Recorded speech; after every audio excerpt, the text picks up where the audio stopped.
look, I'm very aware of the history. I came down here a number of times as a player and a coach, and not came away with anything. So it's got to be up there with our best ever result in our history, and certainly in my playing and coaching career. I still go back to 3 years ago at BT Murrayfield, just because of the crowd and the atmosphere and the way the players played. But today they were outstanding too, in really tricky conditions. I don't know if that came out in the television, but it was wet the whole game and really heavy rain in the second half. So to win in these conditions against a very good side with that right record they have here is a fantastic achievement from the group of players. Thanks, Gregor.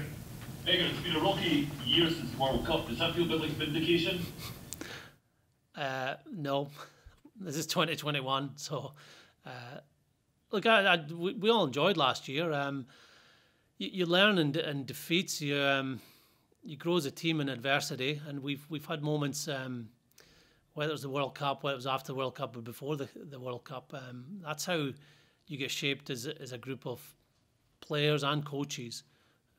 And today, I think a lot of our success was down to what happened in Dublin. We came in at half-time at Dublin, having played really well our last game, but picked up a yellow card just before half-time. So to be able to reference that and having already reviewed that and how we can improve from that, it was so good to see the players play really well during that yellow card period. I think we ended up winning 3-0. And then the boost when you get back to 15 against 15 for the final 35 minutes was great for our team. Gregor, can you talk about just the maturity of the performance as well? Not necessarily just the result, but the construction of it, the real game intelligence behind it. It was a really kind of composed and voiced performance. There was, and it wasn't just one way of playing. There was a lot of variety in how we played, and that was working out where we were having success, where maybe the opposition weren't going as well, and being accurate.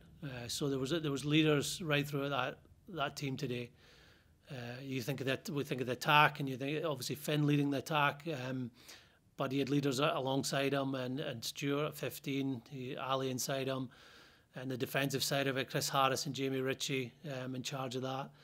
And then in the line-out, I thought Scott Cummings had a fantastic game against probably the best line-out in the world. So the calling was really good. We put a lot of pressure on their line-out too, stole a couple, didn't give them quality ball. So that gives us a lot of encouragement, not just the result today, but the fact that players stepped up and controlled the performance. Can you remember what your 9-year-old self was doing in March 1983? Did you watch the game at home, or can you remember that far back? No, 84. I remember that season, watching all the games for the Grand Slam year. I maybe wiped out 83. I know what I was doing in 93, which was not playing very well in my debut. So it was a much better debut for Cam Redpath than I had back in 93. That's for sure.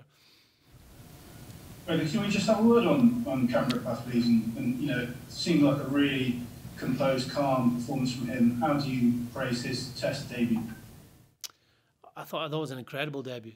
Like, to come into a squad that you've not trained with before, to meet players for the first time, and then integrate into our way of playing and getting used to those players. We saw his skill set, his confidence, his maturity. We've seen that in games with Bath, and we've seen that in training, but you don't expect someone on their debut to have such an accomplished start when you're just new into the team, against England of all teams, against in a place where we've not won for so long. But he was excellent. He got on ball a lot in the first half, which I think helped him, and he did well when he got on ball. Some really good carries, really good passes. And then he secured an excellent jackal penalty for us in the second half. So he's shown his competitiveness, he's shown his skill, and it's really exciting what he can achieve in his career and what we can do with him over the next few years. Just describe to us what this victory, this display, and winning at Twickenham for the first time for Scotland since 1983 means to you. That means a huge deal to us all. I think during the week we kind of looked at, you know, if we got everything right, both sides of the ball, we give ourselves every opportunity to come down here and winning. and today we've done exactly that. I thought we had a clinical edge in our attack, and defensively we fronted up, and anytime England were attacking us, we stood firm and had a lot of dominant collisions. So I'm incredibly proud of the boys' efforts, and now we get excited about the next challenge. There was a moment shown on the broadcasts after the final whistle goes, and you're kind of down on your haunches and kind of shaking your head and taking it all in. Can you tell us what was going through your mind? What sort of emotions were going on there? Just incredibly proud of the boys. I think during the week, as I said, we believed as individuals, and we believed as a collective that we can come down here and win, and we kept that to ourselves, which was incredible for us. But I felt we were calm and in control of the whole game. Finn and Ali drove us around the field really well. Jamie and the rest of the defensive boys worked incredibly hard for us. So I think we put it down to a huge squad effort. We've had 30 odd boys within this camp over the last couple of weeks, and we've enjoyed each other's company. We've worked incredibly hard in the training field, and believed in each other. And ultimately, that's the reason why we're in this position. But yeah, no, I think now, don't get me wrong, we'll enjoy tonight, but come Monday we'll get back on the horse and ready to go, because next week is another challenge for us, and one that we're excited about. Last one from me. Did you feel that you could have got yourselves further ahead on the scoreboard, and how difficult was it to keep the nerves out as a result of that?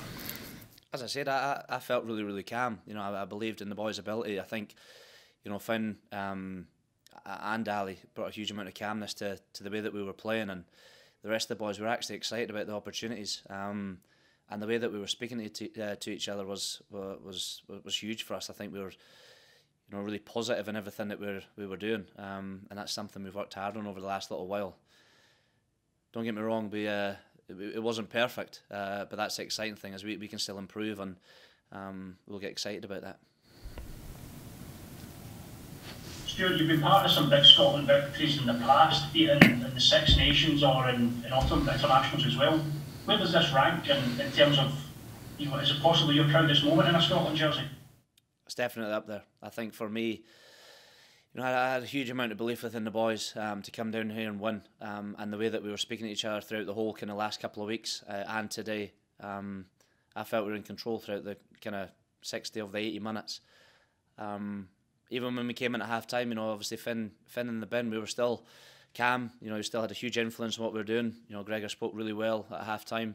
We knew exactly what we were doing going into the second half, and we executed it to the best of our abilities. And we're chuffed to bits with it. Stuart, you were brought up in the borders. You're steeped in Scottish history. How does it feel on a personal level, from the point of view that you joined Roy Laidlaw, Peter Dodds, and played a new position in '83? Surely that gives it an extra bit of meaning as well. Look, I'm a proud Scotsman, like the rest of the boys that were involved in today's game, and as I said earlier, we truly believed that we could come down here and win, and to have actually done it is an unbelievable feeling. And as I said, we'll enjoy it. We'll enjoy these. We'll live in the moment. We'll enjoy it for the next kind of 24 hours or so. And we'll get excited about our next challenge. It's one thing being able to win a game, it's another thing being able to back it up and go again next week. So, look, I think this is the kind of third or fourth time in 20 years that Scotland have won the first game in the Six Nations. So, we've got a lot of work to do. Cheers, Stuart, well done. Thank you. What does that result in performance say in terms of a statement of the side's ability to launch a genuine title challenge this year? Look, I think it was just our ability as individuals and as a collective. We knew we could come down here and win if we got it right. In terms of going forward, we'll look ahead to the Wales game now. I think the exciting thing for us now is when we look back at this game, we'll see that there was, a few opportunities that we probably let go, and where we can improve, which is exciting for us. And we'll look to make amends and get ready, get excited about taking on Wales next week. Stuart, there won't be many teams who go to Twickenham and enjoy almost 2/3 possession. I mean, from watching on, it certainly felt as though you guys were determined to play the game on your terms and dictate things down on.